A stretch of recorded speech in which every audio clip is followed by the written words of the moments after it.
All right, if you watched my last video, obviously I'm batch recording because I got on the same shirt. I don't say that I'm grumpy, but everybody says that I have one of those faces that I look like I'm grumpy all the time. So everybody likes to get me shirts. This is actually from people at work. My kids have got me shirts. Anyway, it's a whole thing. But this next property is really cool, and there's two lessons to learn from it, and it has a really great story. I sent out my mailer, I got stuff back, I got this lady on the phone.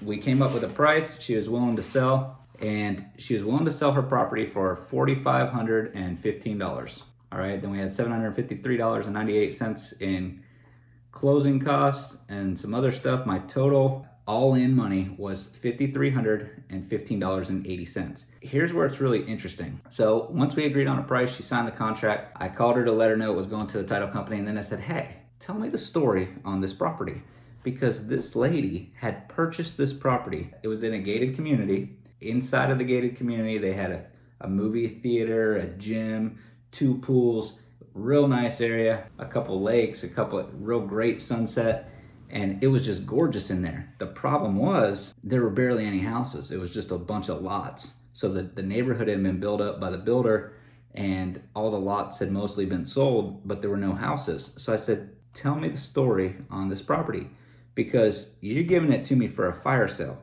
I said, when I look at the tax property appraiser, it looks like you paid $125,000 for this property. And she said, yeah, I did, but right now I'm liquidating my estate and I just want to get rid of it. And you seem like a nice guy, so I'm going to sell it to you. Now, you'd think that doesn't happen, but I'm telling you, in land, it happens all the time. It's the yard sale discount. I'm telling you, they just don't want to deal with it. And property values in that area had gone way down. So the properties weren't still worth $125,000. My guess was that this was worth about $10,000 to $15,000. I was like, well, tell me the story. So she said that when the builder was developing, the developer would invite people to come out and look at the properties.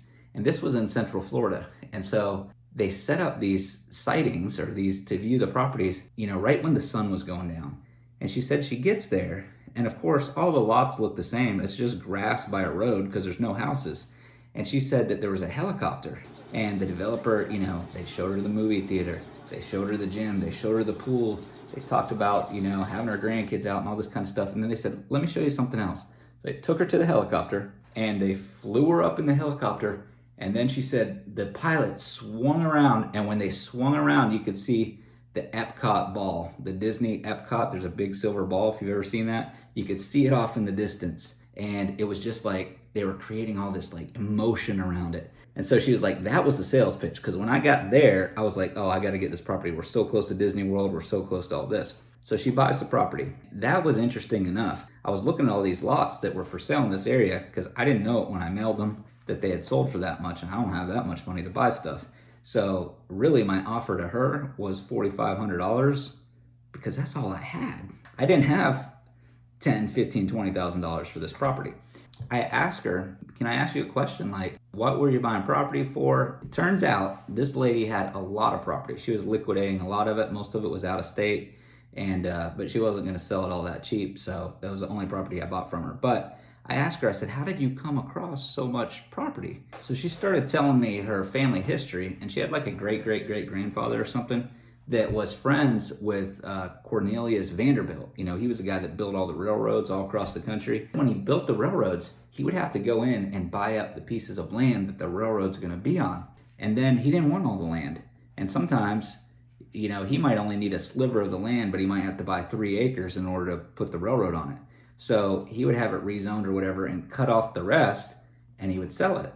But he didn't just put it on the market, he would sell it to his buddies for really like dirt cheap because he was getting rich. So he was helping them get rich by getting some of his money back, and then they would take it and they would sell it. So her like great-great-great-grandfather made a ton of money, got rich. That's where their family wealth came from.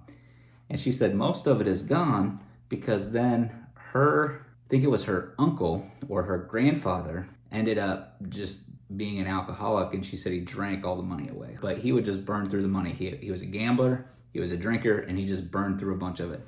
And, it's interesting because what is all of it? She just bought a $125,000 property for cash and then sold it to me for $4,500, right? So, define all. But anyway, I thought that was an interesting story. So I bought this property all in for $5,315.80. So let's get back to how did I sell it?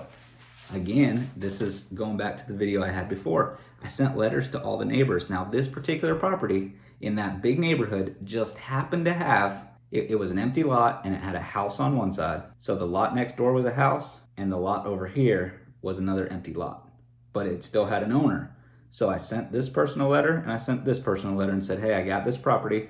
I'm gonna list it for $15,000 or $20,000, whatever. I think I was gonna list it for 20.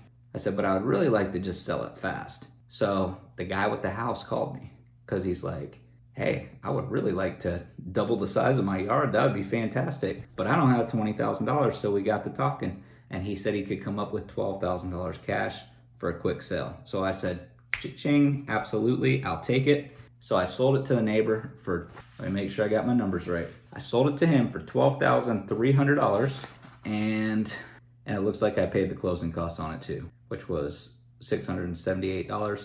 So I got $11,621.01. Not too bad. $4,500 to $11,500. So that's $5,000, $6,000, something like that, if I'm doing my math right. No, actually that's $7,000. So $7,000 profit off of a $4,500 investment is not too shabby. Now, here's the second lesson. This guy, he really wanted a big yard, but you know what he really, really wanted? Eventually, he didn't care about his yard because he sold that property for $100,000 a little while later. So I sold it for $12,000. I bought it for $4,500. I was happy with my profit until I started doing this video, and then I looked on there and I saw that Joker sold it for $100,000. I wish I would have kept a hold of it, and then I could have sold it for $100,000. I took a screen capture from the tax assessor's website so you could see how it traded hands over the past few years. So first the development company bought it, the whole area, for $6.5 million. Then they split it up into lots. You can see that for the $100. Then they sold it to this lady that I did this video about. She bought it for $135,000. Then she fire sold it to me for $4,600. I sold it to the neighbor for $12,300. And then a few years later, about 5 years later, he sold it for $100,000. Now, I'm telling you, there's money in land, my friends. Anyway, I did buy another property in that neighborhood, and my next video is actually about that. So if you want to check out what I did with that property, take a look at it. It was, no, I was going to give you a hint, but I really won't. Just click on the video.